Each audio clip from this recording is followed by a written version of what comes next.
Hello everyone, I am Meenakshi Naruka. Welcome to my YouTube channel. आज हम पुरातत्व स्थल के कल हमने कालीबंगा सभ्यता पढ़ा था। आज हम कोरदीजी और आहड़ सभ्यता के बारे में चर्चा करेंगे। अग्नि में 2 बार नष्ट होने के साक्ष्य कौन सी सभ्यता से प्राप्त हुए हैं और यह सभ्यता कहाँ स्थित है? अग्नि में 2 बार नष्ट होने के साक्ष्य कोटदीजी सभ्यता से प्राप्त हुए हैं और यह पाकिस्तान के सिंध प्रांत में सिंधु नदी के तट पर स्थित है। कोटदीजी सभ्यता का संबंध कौन से संस्कृति या सभ्यता से रहा है? कोटदीजी सभ्यता का संबंध प्राक हड़प्पा युगीन संस्कृति या हड़प्पा पूर्व की सभ्यता से रहा है। प्राचीन शिलालेखों में आहड़ का पुराना नाम क्या था? ताम्रवती। 10वीं और 11वीं शताब्दी में आहड़ को किस नाम से जाना जाता था? आघाटपुर, आघाट दुर्ग या धूलकोट। आहड़ में खुदाई के बाद एक 4000 वर्ष पुरानी ताम्र पाषाण युगीन संस्कृति की खोज की गई थी, जिसे कौन से टीले के नीचे दबा दिया गया था? धूलकोट। किस स्थल को ताम्रवती नगरी के नाम से भी जाना जाता था? आहड़। आहड़ को ताम्रवती नगरी क्यों कहा जाता था? तांबे के उपकरणों की प्रचुरता के कारण। ब्लैक एंड रेड वेयर किसे कहा जाता है? आहड़ के विशिष्ट आकृति के बर्तनों को। किस सभ्यता के लोग अपने मृतकों को आभूषणों के साथ दफनाते थे? आहड़। आहड़ सभ्यता की खोज सर्वप्रथम कब और किसने की? आहड़ सभ्यता की खोज सर्वप्रथम 1953 में अक्षय कीर्ति व्यास ने की और उसके 1 साल बाद ही 1954 में इस सभ्यता की खोज किसने की? आर.सी. अग्रवाल, मतलब रत्न चंद्र अग्रवाल ने की। आहड़ सभ्यता का उत्खनन किसके द्वारा किया गया? आहड़ सभ्यता का उत्खनन 1961-62 ईस्वी में H.D. सांकलिया, हसमुख धीरजलाल सांकलिया के द्वारा किया गया। आहड़ के कालक्रम को कितने भागों में बांटा जा सकता है? 2 भागों में।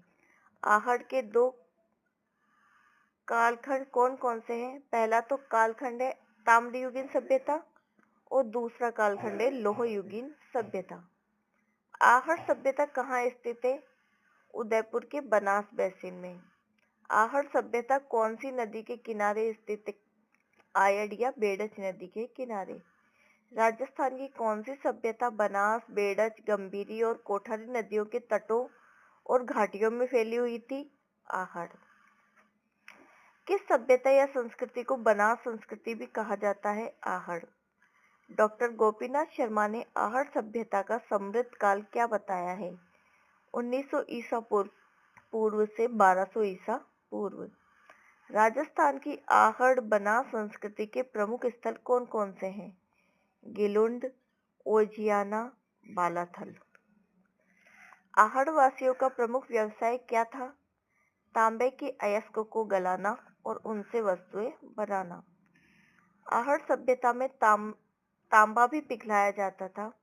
इसका अनुमान हमें कहाँ से प्राप्त हुआ?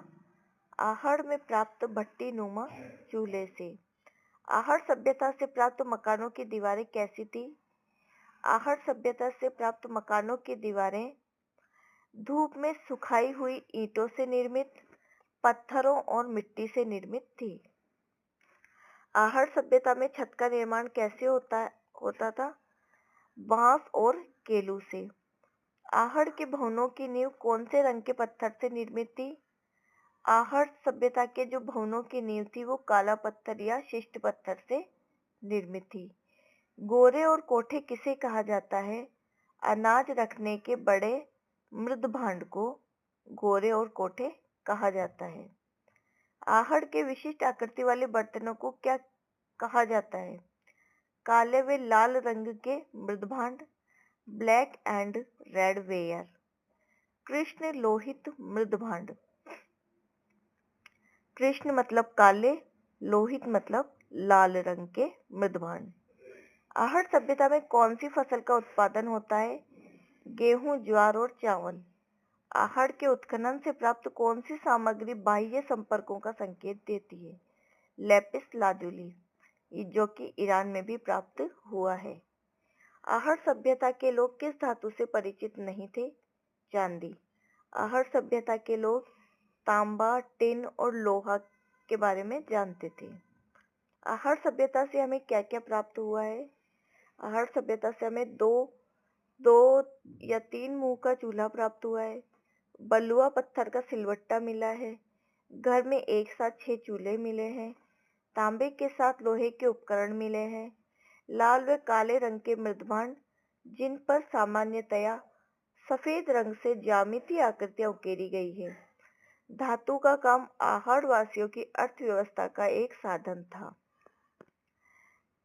अगर आपको मेरा ये वीडियो पसंद आया हो तो इसे प्लीज़ लाइक, शेयर और सब्सक्राइब जरूर करें। Thanks for watching.